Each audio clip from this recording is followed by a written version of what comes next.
College में happy married life पर एक कार्यक्रम हो रहा था जिसमें कुछ शादीशुदा जोड़े हिस्सा ले रहे थे। जिस समय प्रोफेसर मंच पर आए, उन्होंने नोटिस किया कि सभी पति पत्नी शादी पर जोक कर हंस रहे थे।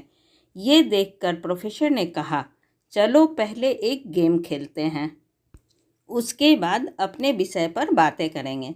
सभी खुश हो गए और कहा, कौन सा गेम?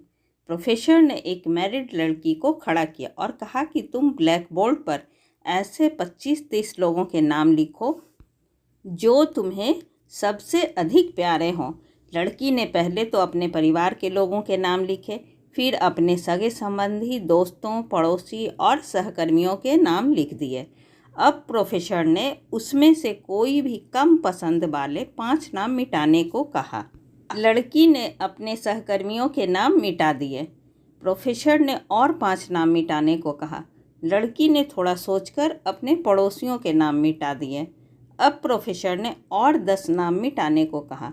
लड़की ने अपने सगे संबंधी और दोस्तों के नाम मिटा दिए। अब बोर्ड पर सिर्फ 4 नाम बचे थे, जो उसके मम्मी पापा, पति और बच्चे का नाम था। अब प्रोफेसर ने कहा, इसमें से और 2 नाम मिटा दो। लड़की असमंजस में पड़ गई। बहुत सोचने के बाद बहुत दुखी होते हुए उसने अपने मम्मी पापा का नाम मिटा दिया। सभी लोग स्तब्ध और शांत थे, क्योंकि वो जानते थे कि ये गेम सिर्फ वो लड़की ही नहीं खेल रही थी, उनके दिमाग में भी यही सब चल रहा था। अब सिर्फ 2 ही नाम बचे थे, पति और बेटे का।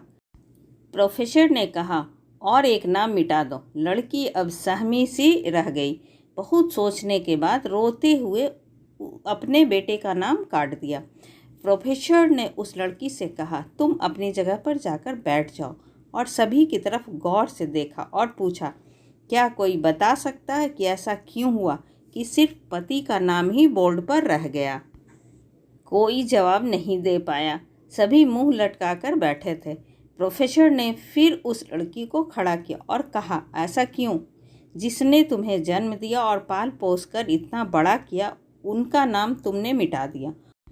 और तो और, तुमने अपनी कोख से जिस बच्चे को जन्म दिया, उसका भी नाम तुमने मिटा दिया।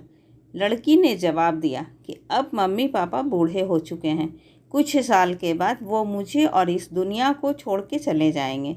मेरा बेटा जब बड़ा हो जाएगा तो ज़रूरी नहीं कि वो शादी के बाद मेरे साथ ही रहे, लेकिन मेरे पति जब तक मेरी जान में जान है, तब तक मेरा आधा शरीर बन के मेरा साथ निभाएंगे। इसलिए मेरे लिए सबसे अजीज मेरे पति हैं। प्रोफेसर और बाकी स्टूडेंट ने तालियों की गूंज से लड़की को सलामी दी। प्रोफेसर ने कहा, तुमने बिल्कुल सही कहा कि तुम और सभी के बिना तो रह सकती हो, पर अपने आधे अंग अर्थात अपने पति के बिना नहीं रह सकती। मजाक मस्ती तक तो ठीक है, पर हर इंसान का अपना जीवन साथी ही उसको सबसे ज़्यादा अजीज होता है। ऐसी ही अच्छी और ज्ञानवर्धक कहानी सुनने के लिए प्लीज़ आप मेरे चैनल को सब्सक्राइब ज़रूर करें। तब तक के लिए बाय बाय।